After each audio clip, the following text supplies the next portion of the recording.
Ahojte. Začínam toto moje prvé video. Ako to začať? Toto moje prvé video. Včerajšok som strávila po obede s mojou spolužiačkou kamarátkou, kde sme sa rozprávali o snoch.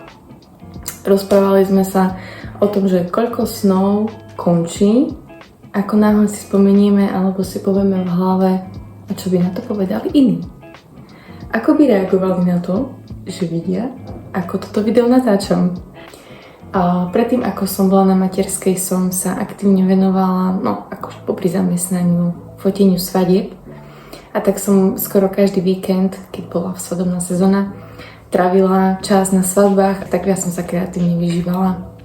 Či úpravu fotiek, alebo správe môjho konta na Instagrame, ale tak ďalej. No a teraz, keď som na materskej, a už keď Damian je väčší, tak už zistujem, že mi to fest chýba.